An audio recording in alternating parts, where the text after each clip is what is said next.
Have you ever wondered how a single idea can travel through time and become a name the whole world recognizes? Today's story is not about quick success. It's about patience, craftsmanship, mistakes, and reinvention. Welcome to an amazing storyteller. On this channel, we share real, inspiring stories that help you improve your English fluency naturally just by listening.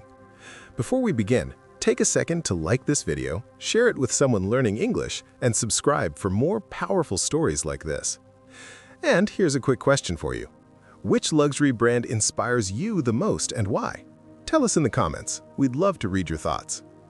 Now, relax, listen carefully, and let's begin today's true story. The story of Gucci. Before Gucci became a global fashion house, before its name appeared on handbags, shoes, and runways around the world, there was a city quietly shaping the foundation of everything to come. That city was Florence, Italy. In the late 19th century, Florence was not loud or flashy. It was calm, traditional, and deeply connected to craftsmanship. This was a place where people believed that how something was made mattered. Leather was shaped by hand. Metal was polished slowly. Shoes were stitched with patience, not speed. Florence was full of artisans, people who passed their skills from one generation to the next, people who believed that quality was not optional, it was a responsibility. But Florence was also a city of limits. Most families lived simple lives. Opportunities were few. Social class decided how far you could go. If you were born into an ordinary family, your future was usually predictable. This was the world Guccio Gucci was born into in 1881. He did not grow up rich. He did not grow up famous. But he grew up observing. He watched craftsmen work carefully with leather. He noticed how respected artisans were in their communities. He learned that beautiful objects carried dignity, pride, and meaning. In Florence, luxury was not about showing off. It was about detail, balance, and restraint. At the same time, many young men in Florence felt something missing. The city was beautiful, but small. The world beyond Italy was changing fast. Travel, trade, and international wealth were growing. To see opportunity, you often had to leave home. And slowly, a quiet idea began to form. Guccio did not dream of becoming famous. He did not dream of owning a fashion empire. What he carried with him was something simpler, yet powerful. A deep respect for craftsmanship and a curiosity about the lives of people who traveled the world. Florence gave him values, but it could not give him answers. To find those, he would have to step into a much larger world, and that journey would change everything. Guccio leaves Italy and discovers inspiration in the most unexpected place. Florence gave Guccio Gucci strong values. It taught him patience, detail, and respect for craftsmanship. But values alone are not enough to build a future. So let's take a look at what happens when Guccio steps beyond the narrow streets of his hometown and enters a much larger world. At the end of the 19th century, Guccio makes a bold decision. He leaves Italy. At that time, leaving home meant uncertainty. There were no guarantees, no clear plans, only hope and determination. His journey eventually brings him to London, one of the most powerful and international cities of that era. London feels completely different from Florence. It is louder, faster, full of movement. People from every corner of the world pass through the city each day. Businessmen, aristocrats, and travelers carrying confidence and wealth. This is where Guccio finds work at the Savoy Hotel, one of the most luxurious hotels in London. His role is simple. He works as a porter, handling luggage for wealthy guests. But this moment matters more than it seems, because while Guccio carries bags, he also observes. He notices how the guests dress, how they speak, how they expect perfection without asking for it. And most importantly, he notices their luggage.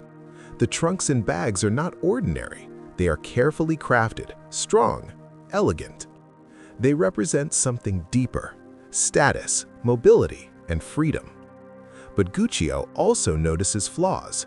Some trunks are beautiful but uncomfortable to use. Others are strong but lack elegance. And slowly, a powerful idea begins to form. Luxury is not just about looking expensive. True luxury must combine beauty, function, and durability. Standing in the halls of the Savoy Hotel, far from Florence, Guccio connects two worlds: the disciplined craftsmanship of Italy and the expectations of international travelers. He still does not know exactly what he will create. There is no brand name yet, no shop, no logo. But something important has changed. Guccio now understands what the world desires and what it is missing. And with this new clarity, he knows there is only one place he must return to: home. Because the idea forming in his mind can only be built where craftsmanship lives. And that brings us to the moment when vision begins to turn into action. With a clear understanding of the wider world, Guccio Gucci makes his way back to Italy. But he does not return as the same young man who once left Florence. He returns with new eyes. When Guccio steps back onto Italian soil, everything feels familiar, yet different. The streets, the workshops, the smell of leather and wood, all the craftsmanship he grew up watching now carries a deeper meaning. Because this time, he knows why it matters. He has seen how wealthy travelers live. He has seen how much they value objects that travel with them. And he has seen where those objects fail. Guccio begins to think carefully. What if Italian craftsmanship could serve the needs of modern travelers? What if elegance did not have to sacrifice strength? What if beauty could also be practical? These questions stay with him. Back in Florence, Guccio does not rush. He does not open a shop immediately. He does not announce big plans. Instead, he studies. He observes local leather makers more closely than ever. He pays attention to stitching, materials, balance, and durability. Every detail matters. Guccio understands one important truth. If he wants to build something lasting, it must be rooted in quality, not speed. He also understands the risk. Starting a business requires money. It requires trust. It requires patience. And Guccio has very little of the first two. What he does have is clarity. He is no longer guessing what the world wants. He has seen it. He has touched it. He has carried it. Slowly, the idea that formed in London begins to take shape in Florence. Not as a dream, not as ambition, but as a plan. Guccio is no longer inspired by luxury for luxury's sake. He is inspired by purpose. To create leather goods that respect Italian craftsmanship while meeting the expectations of a changing world. And once that purpose becomes clear, there is no turning back.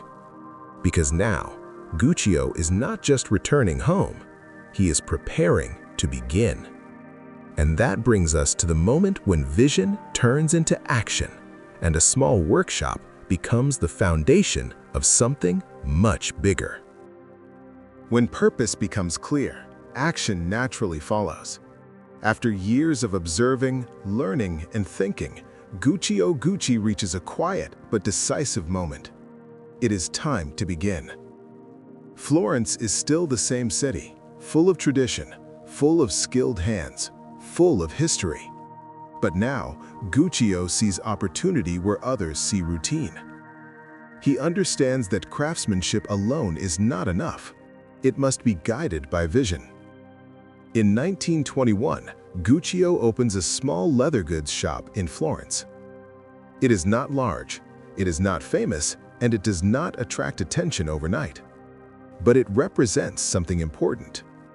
This shop is built on a simple belief. Objects should be useful, elegant, and made to last. At the beginning, Guccio focuses on leather items for travel, bags, luggage, accessories designed for people who move between places. Every piece reflects what he learned abroad. Strong materials, careful stitching, balanced design. Nothing is rushed. Guccio personally oversees the work. He checks details, he corrects mistakes, he refuses to compromise on quality. In the early days, progress is slow. Customers do not line up outside the door. There is no global recognition, only quiet work and steady improvement.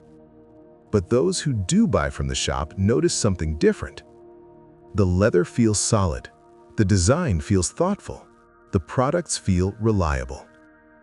Word begins to spread, not through advertising, but through trust. Florence's culture of craftsmanship supports him.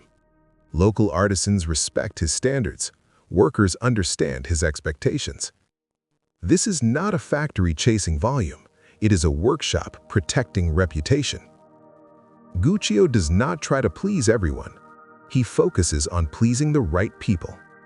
People who value quality. People who travel. People who understand that true luxury is felt, not announced. Slowly, the shop becomes more than a place of work. It becomes a foundation. Because once a standard is set, it cannot be lowered. And Guccio Gucci has set his. What begins as a small Florentine shop is quietly preparing for growth. Not through noise, not through shortcuts, but through consistency. And as demand increases, Guccio realizes he cannot do this alone. Which brings us to the moment when family enters the story and the Gucci name begins to expand beyond one man's hands. As the small shop in Florence gains trust, one truth becomes impossible to ignore. Guccio cannot carry this vision alone. Orders increase slowly but steadily. The work becomes heavier. The responsibility grows. And this is where the story begins to change direction. Guccio turns to the people he trusts most, his family. His sons begin to step into the business, each bringing a different strength and a different way of seeing the future. What starts as simple help soon becomes something more important. The Gucci workshop is no longer just a personal project. It is becoming a family enterprise. Guccio teaches his sons the same values he learned in Florence. Respect the material, respect the customer, never rush the work. But while Guccio focuses on craft, his sons begin thinking about growth. They see opportunity beyond the small shop, beyond Florence, beyond familiar customers. This creates a quiet tension. Not conflict yet, but difference. Guccio believes reputation must come before expansion. His sons believe expansion can strengthen reputation. Both perspectives matter. Together, they begin to experiment carefully. More products are introduced, more artisans are trained. Production increases, but standards remain strict. The Gucci name starts to travel further than the shop itself. Customers talk, travelers carry the bags to other cities. The brand begins moving with the people who use it. This phase is important because it marks a shift. Gucci is no longer only about making beautiful objects. It is about building a system that can grow without losing its soul. Guccio watches closely. He allows change, but slowly. He guides decisions. He protects the core values of the brand. At the same time, his sons learn something essential. A luxury brand is not built only with hands. It is built with choices. Every decision, who you sell to, how much you produce, where your name appears, shapes what the brand will become. The Gucci family is now working as one unit, but beneath the surface, different visions are forming, and those visions will one day collide. For now, growth continues. The workshop grows louder, the orders grow heavier, and the Gucci name grows stronger. But with growth comes pressure, and the next chapter will test not only craftsmanship, but leadership. Because once a brand starts to expand, it must decide what it stands for and how far it is willing to go. As the Gucci workshop grows, something important begins to happen. The brand starts to develop a personality. Until now, Gucci has been known for quality, for reliability, for careful craftsmanship. But quality alone is not what makes a brand unforgettable. People begin to recognize patterns. The leather feels familiar in the hand. The stitching follows a certain rhythm. The designs feel balanced, never excessive, never careless. Without realizing it, customers start to associate these details with one name: Gucci. This moment matters, because a luxury brand is not defined only by what it makes, but by how easily people can recognize it without being told. Guccio understands this instinctively. He does not chase decoration. He does not copy trends. He allows the product to speak for itself. The Gucci workshop focuses on consistency. Each item must feel connected to the next. Each piece must reflect the same values: strength, elegance, and practicality, working together.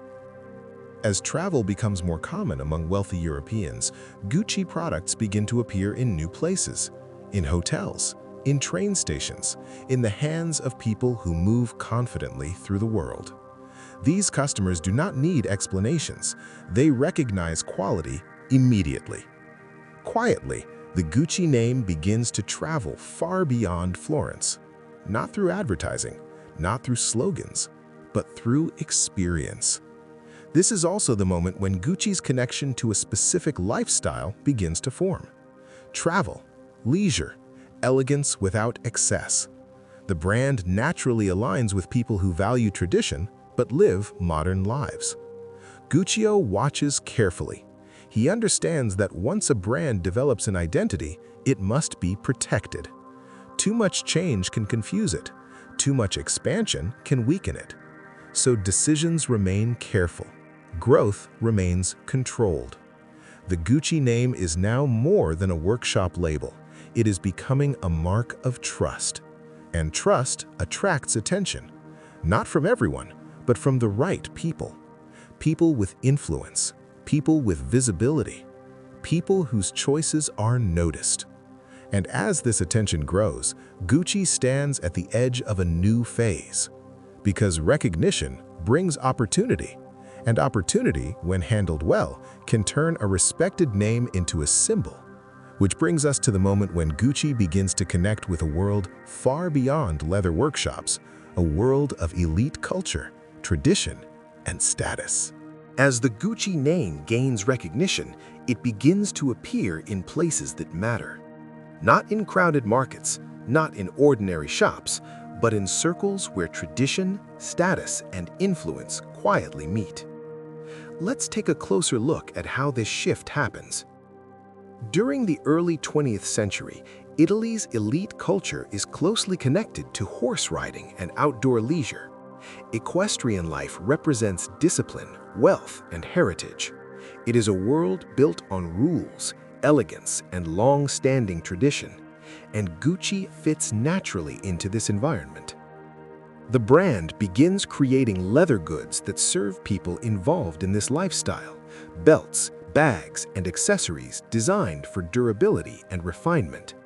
These items are practical, but they also carry a sense of prestige. They are made for people who do not need to explain who they are. Slowly, Gucci becomes associated with a very specific image: an image of confidence, an image of heritage, an image of understated power. This is also the moment when functional details begin to transform into symbols: metal hardware inspired by equestrian equipment, leather elements shaped for strength and balance, designs that reference tradition without copying it directly. Nothing feels accidental. Guccio does not design for attention, he designs for belonging. Belonging to a world that values history, belonging to a culture that respects quality, belonging to people who see luxury as part of their identity. This connection elevates the brand. Gucci is no longer just trusted, it is recognized. And recognition changes everything. Because once a brand enters elite circles, its name begins to carry meaning beyond the product itself. Gucci starts to represent a lifestyle, a way of moving through the world with quiet confidence. At the same time, Guccio remains careful. He understands that elite attention is fragile. It can be lost as easily as it is gained. So standards remain high, production remains controlled, and the brand continues to grow slowly with intention.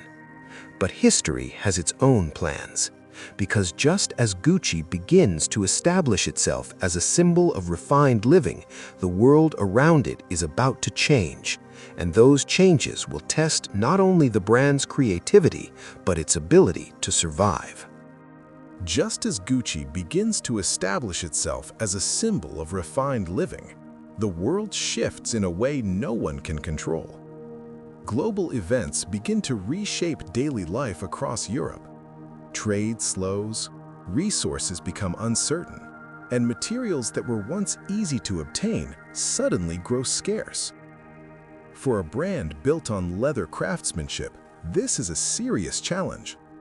But this is where pressure reveals character. Instead of lowering standards or pausing work, Guccio and his team adapt. They begin to ask a different question. If traditional materials are limited, what else can be used without sacrificing quality or identity? This moment sparks a new kind of creativity. Artisans experiment carefully. They look beyond habit. They explore alternative materials and construction methods. One of these experiments stands out: bamboo. Lightweight, strong, flexible when heated, and available when other materials are not. What begins as a practical solution slowly becomes something more. Bamboo handles are shaped by hand, curved with heat, and polished with the same care as leather. They are functional, but they are also distinctive. Without intending to, Gucci creates something instantly recognizable. An object born from limitation becomes a symbol of ingenuity. This shift reveals something essential about the brand. Gucci does not treat obstacles as threats. It treats them as invitations to innovate. Even under pressure, the brand refuses to abandon craftsmanship. Instead, it expands the definition of what luxury can be. Not excess, not predictability, but creativity guided by discipline. Customers notice. The products feel different, not because they are louder, but because they are thoughtful. Each design choice now carries a story, a response to challenge, a reflection of resilience. This period quietly strengthens Gucci's identity. It proves that the brand is not dependent on one material, one method, or one moment in time.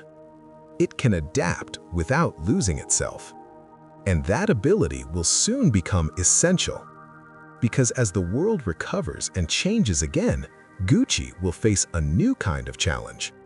Not scarcity this time, but opportunity. And opportunity, if handled carelessly, can be just as dangerous. As the world slowly emerges from years of uncertainty, something important begins to happen. People start moving again. Travel resumes. Cities breathe with new energy. And with this movement comes curiosity. Visitors arrive in Italy looking not only for history, but for beauty they can carry home. Gucci is ready for this moment, even if it does not yet realize it. The designs now reflect everything the brand has learned: discipline from hardship, innovation from limitation, and elegance rooted in craftsmanship. One item in particular begins to attract attention: a handbag designed for function but elevated by detail. Its bamboo handle feels unusual, different, memorable. Travelers notice it in shop windows. They ask about it, They buy it, and then they talk about it. Word spreads quietly, the way real reputation often does. Gucci is no longer known only to locals. It is being discovered by the outside world. American visitors especially take interest. To them, Gucci represents something rare, old-world craftsmanship paired with modern practicality. These are not souvenirs, they are statements. Back home, the bags appear at dinners, events, and gatherings. Friends ask questions, names are exchanged. Gucci becomes a whisper that grows. The brand does not chase attention, attention finds it. This period marks a subtle but critical transition. Gucci is no longer just a fine Italian leather house, it is becoming an international presence. Not through advertising campaigns, not through celebrity endorsements, but through trust. People believe in the quality before they even understand the logo. And that trust creates momentum. Demand increases. Production expands carefully, never rushed, never careless. The family understands something vital. Growth must not dilute identity. Each new customer is treated with the same respect as the first, because luxury in its truest form is not about volume, it is about consistency. This growing global interest sets the stage for a new chapter, one filled with expansion, ambition, and decisions that will shape the future of the brand.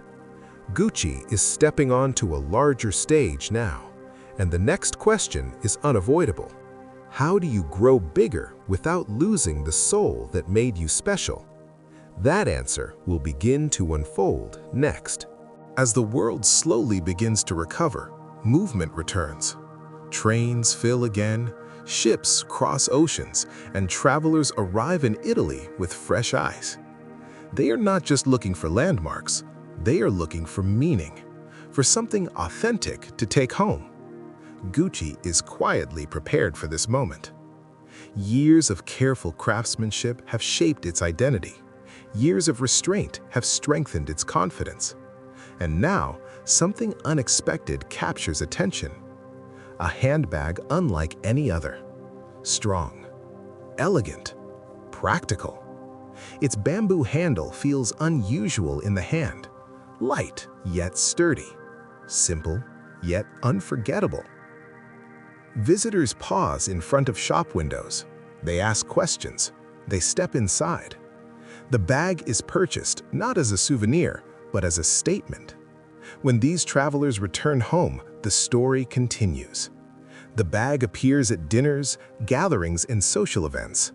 Friends notice. Conversations begin. Where did you find this?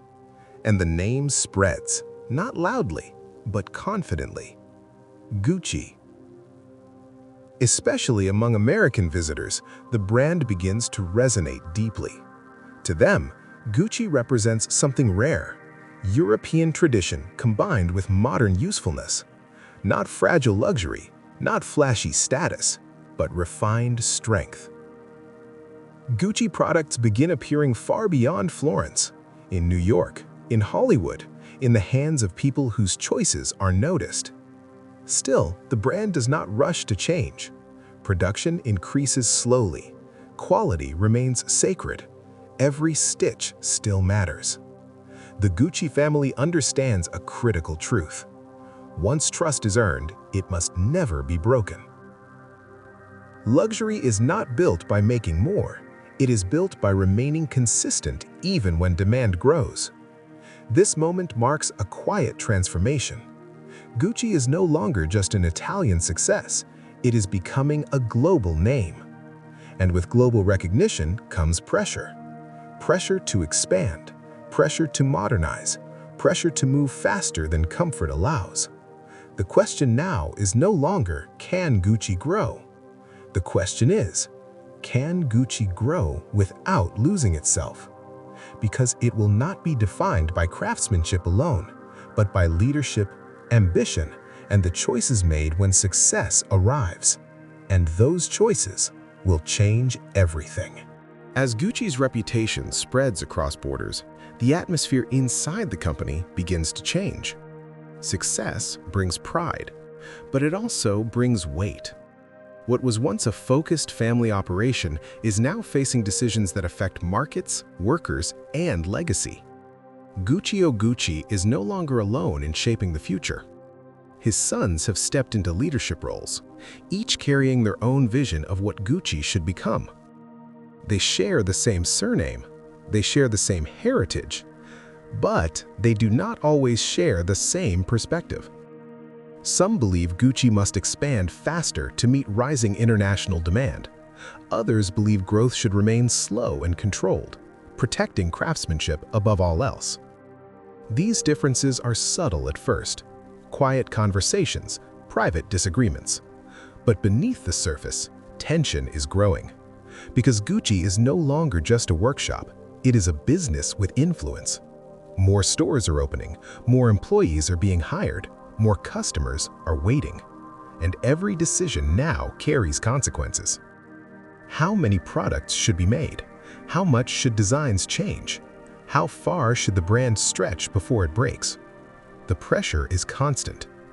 Guccio watches carefully. He understands something his sons are still learning. A brand can grow too fast and lose the very soul that made it valuable. Yet time is moving forward. The world is changing.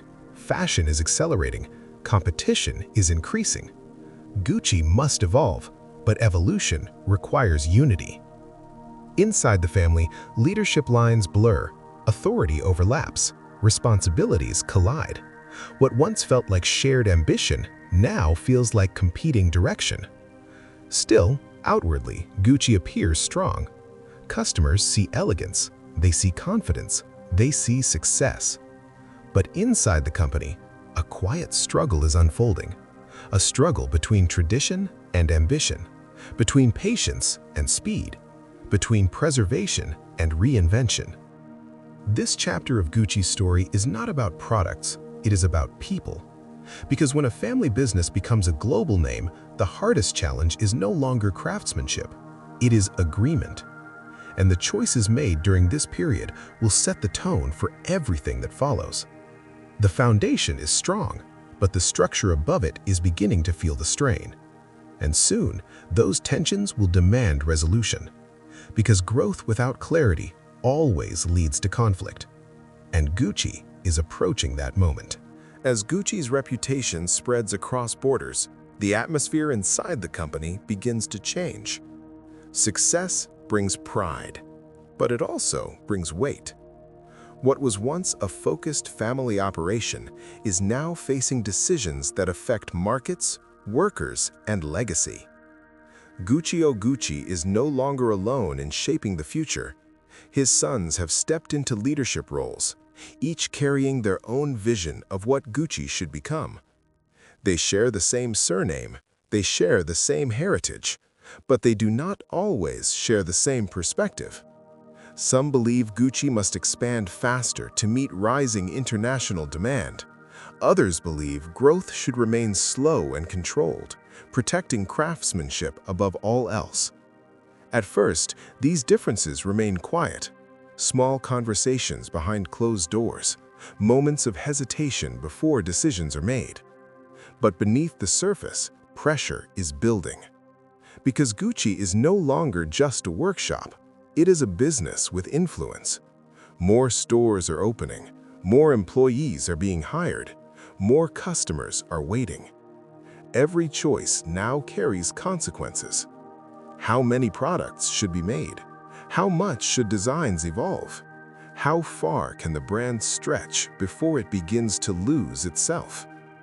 The pressure never fully disappears. Guccio watches carefully. He understands something his sons are still learning. A brand can grow too fast and lose the very soul that made it valuable. Yet the world is changing. Fashion is moving faster. Competition is increasing.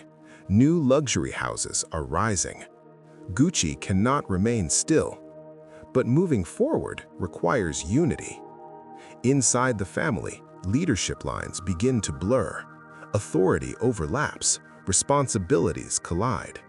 What once felt like shared ambition now begins to feel like competing direction. To the outside world, Gucci still appears strong. Customers see elegance, they see confidence, they see success. But inside the company, a quiet struggle is unfolding.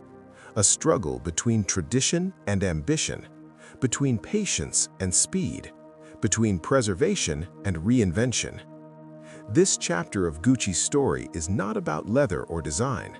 It is about people.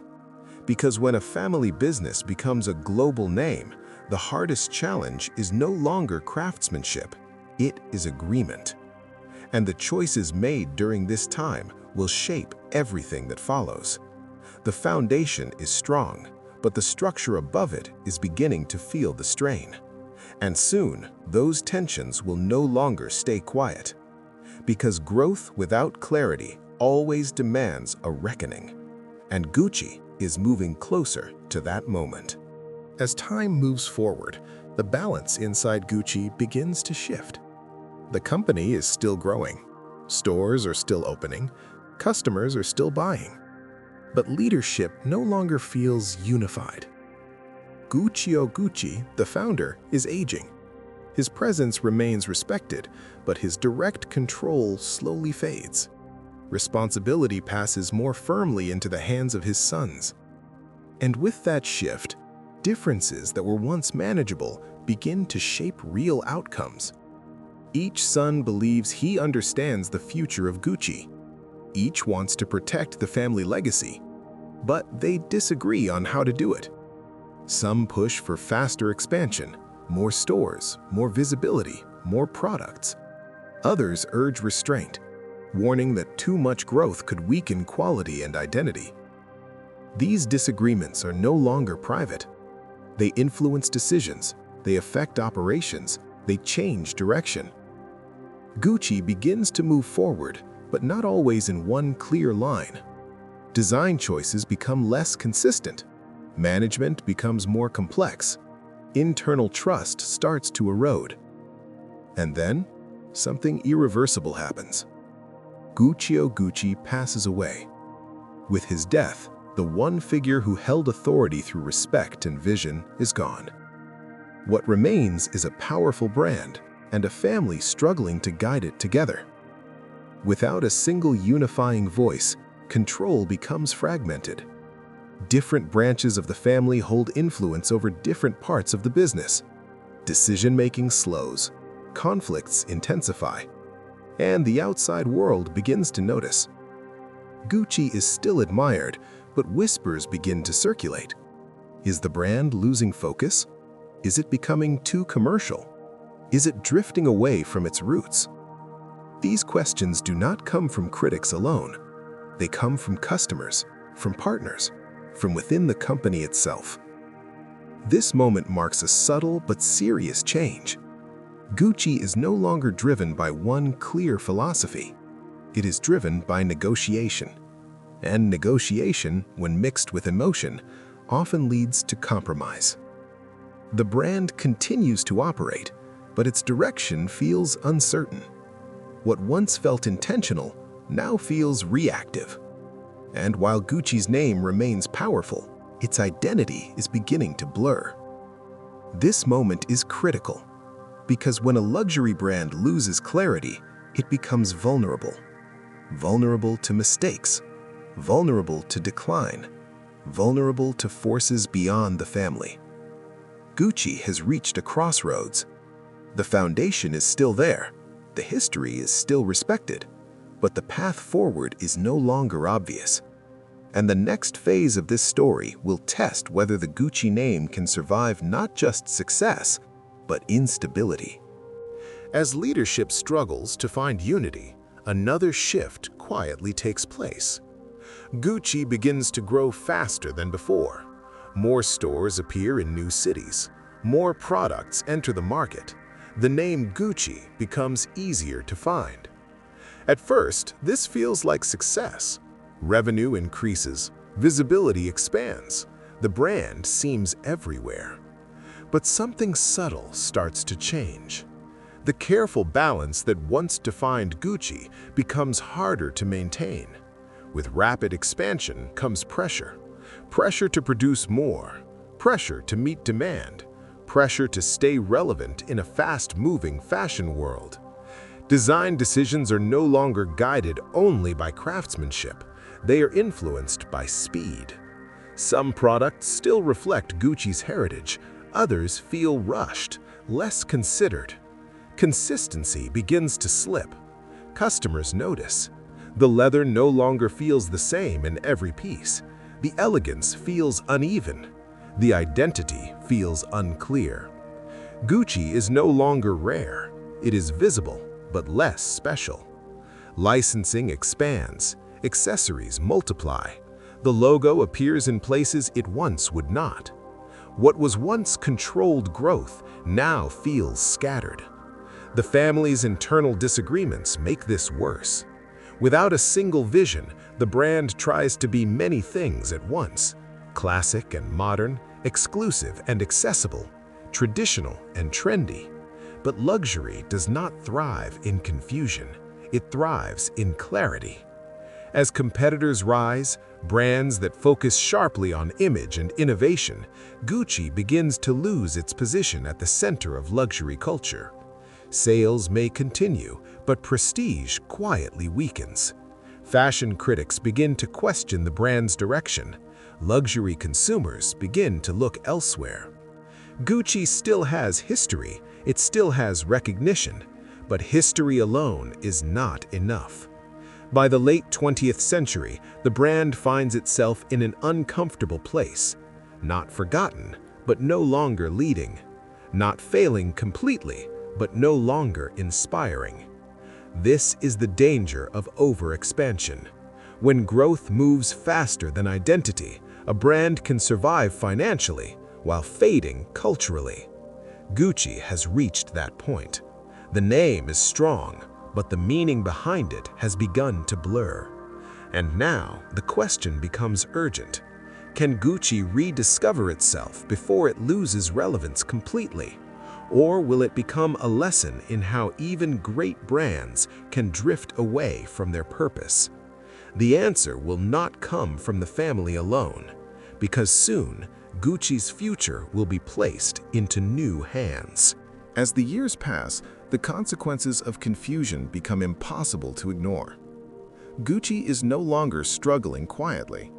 Financial pressure begins to surface. Costs rise.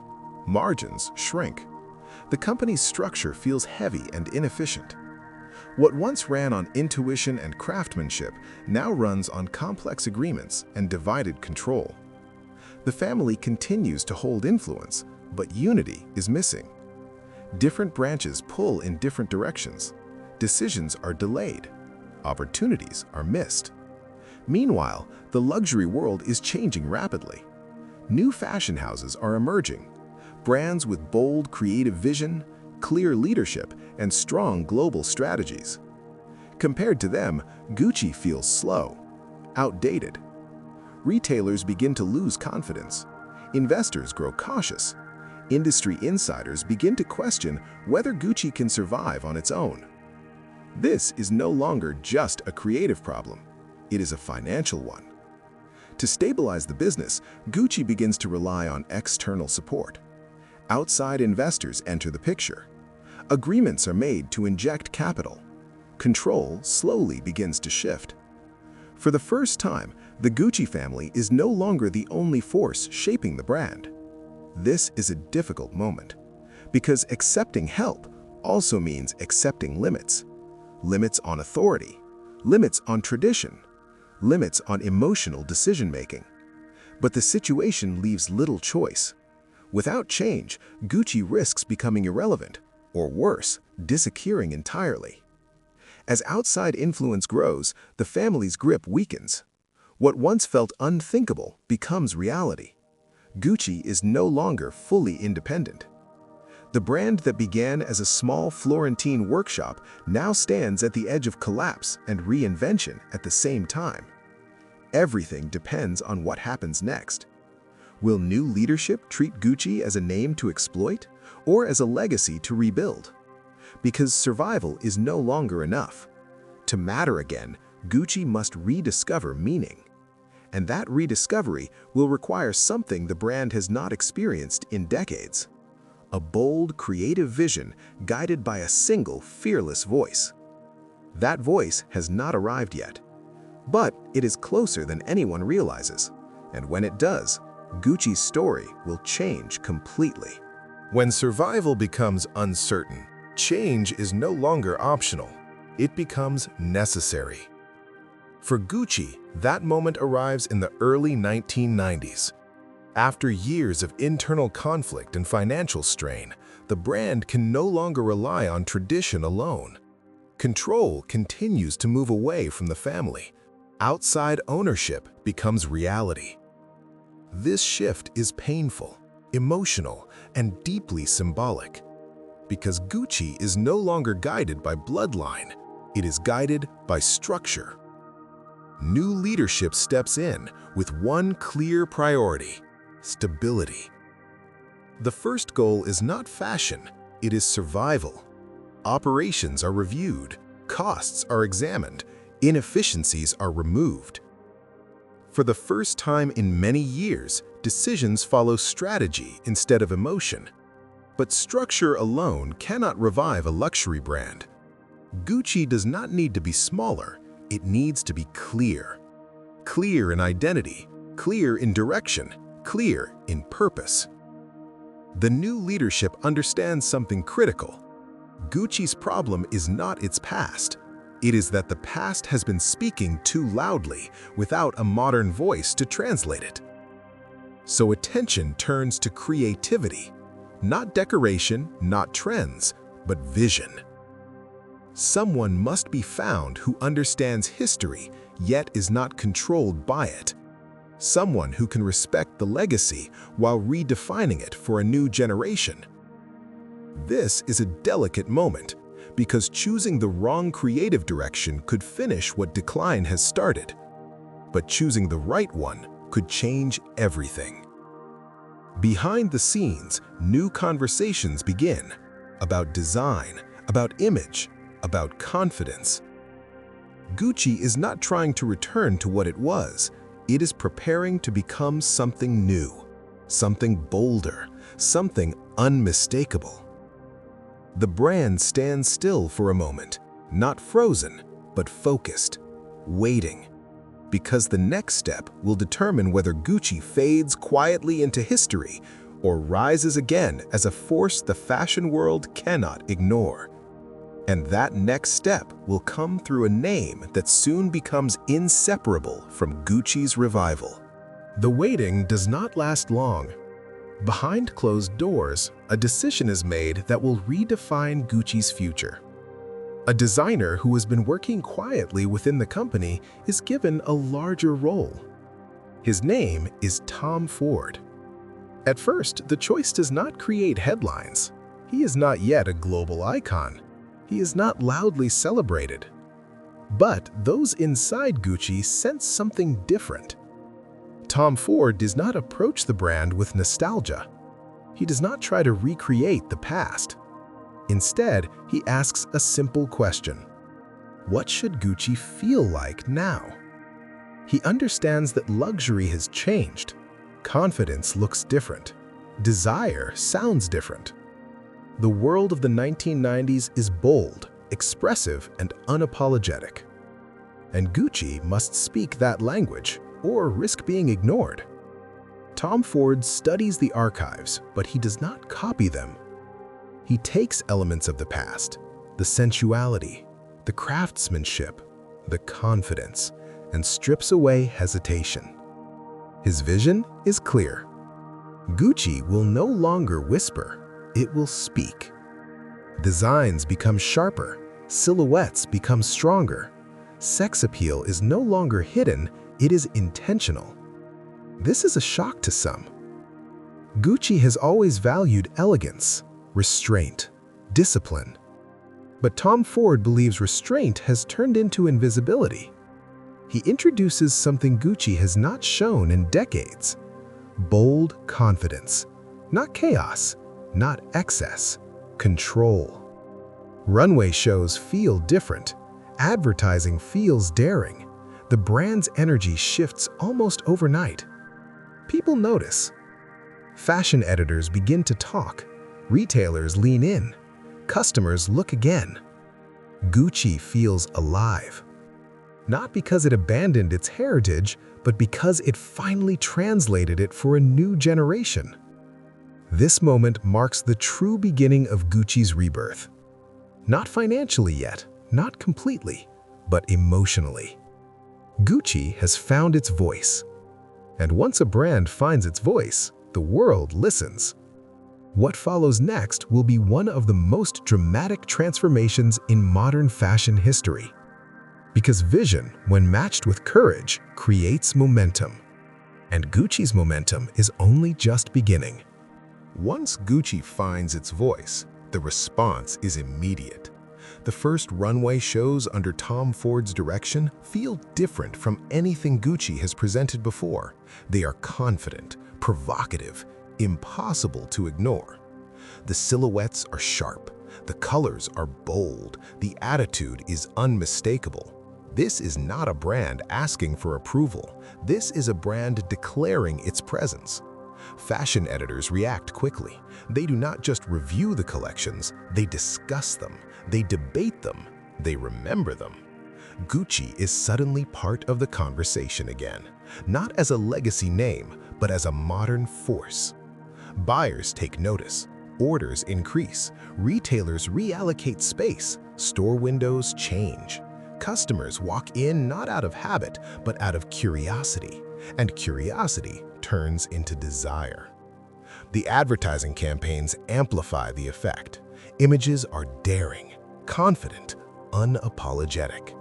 Gucci no longer blends into luxury culture, it stands apart from it.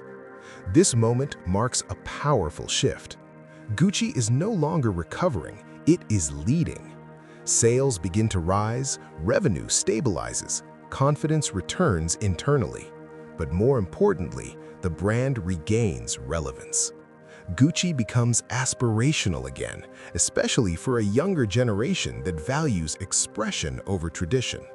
The past is still there, the craftsmanship is still respected, but now it is paired with attitude. The fashion world takes a clear message from this revival. Gucci is back. Not cautiously, not quietly, but boldly. This resurgence proves something essential. A luxury brand does not survive by protecting its past alone. It survives by reinterpreting it for the present moment. And Gucci has done exactly that. The momentum continues to build, because once attention returns, opportunity follows. And Gucci is about to step into one of the most visible eras of its entire history. As Gucci's revival gains strength, its presence begins to stretch far beyond the runway. The brand is no longer speaking only to fashion insiders, it is speaking to the world. Gucci collections appear in major cities: Milan, Paris, New York, London. Each show reinforces the same message. This is a brand with confidence, clarity, and a point of view. Celebrities begin to wear Gucci publicly, not because they are paid to, but because the brand represents power and modernity. Red carpets change, magazine covers change, pop culture takes notice. Gucci becomes more than fashion, it becomes a symbol. A symbol of self-expression, of boldness, of not apologizing for who you are. This connection to culture matters deeply, because luxury brands do not thrive on products alone. They thrive on meaning. Gucci's designs now appear in music videos, in films, in editorials that shape global taste. Younger audiences feel drawn to the brand, not because of history, but because of attitude. At the same time, longtime customers see something reassuring. The craftsmanship is still there. The quality is still respected. Gucci has not abandoned its roots. It has reframed them. Financially, the impact is undeniable. Sales grow rapidly. Profitability returns. Confidence spreads across the company. Gucci is no longer fighting for relevance, it is setting direction. Other fashion houses begin to respond. Some imitate, some resist, but all acknowledge one truth: Gucci has changed the conversation. The brand that once struggled with identity now defines it. This era cements Gucci's position as one of the most influential luxury houses in the world, not because it followed trends, but because it shaped them. And with influence comes responsibility. The challenge now is no longer survival or revival. It is balance. How do you remain bold without becoming predictable? How do you stay influential without losing authenticity? Gucci has reached the height many brands dream of, but history has shown something important. Reaching the top is one challenge. Staying there is another entirely. And that brings us to the final chapter of this story, because every great rise forces one last question. How does a brand honor its past, command the present, and prepare for a future that never stands still? Every great story leaves us with more than facts. It leaves us with understanding. Gucci's journey begins with a young man in Florence watching craftsmen work patiently by hand. It moves through ambition, travel, success, conflict, loss, decline, and finally, rebirth. What makes this story powerful is not perfection, it is resilience. Gucci teaches us that success is not permanent. Even the strongest names can lose direction when clarity fades. But it also teaches something equally important. Decline does not mean the end. It means a moment to choose again. Gucci survived because it learned to respect its past without being trapped by it. It learned that heritage is a foundation, not a limitation. True luxury, as Gucci's story shows, is not only about craftsmanship or design, it is about identity. Knowing who you are, knowing what you stand for, and having the courage to evolve when the world changes. This journey also reminds us of balance, between tradition and innovation, between growth and focus, between confidence and humility. Gucci rose, fell, and rose again because it embraced change without forgetting its roots. And that lesson goes far beyond fashion. It applies to careers, to businesses, to personal growth. Sometimes, to move forward, we must pause, reflect, and reintroduce ourselves to the world. Gucci did exactly that, and in doing so, it transformed not just its brand, but the culture around it. As we reach the end of this story, take a moment to think. Where in your own life might clarity be more important than speed? Where might reinvention be waiting for courage? Thank you for listening and being part of an amazing storyteller. If this story helped you reflect, improve your English, or see success differently, please like, share, and subscribe. And tell us in the comments, what part of Gucci's journey inspired you the most? Because every story continues in the minds of those who listen, and the most amazing stories often help us understand our own.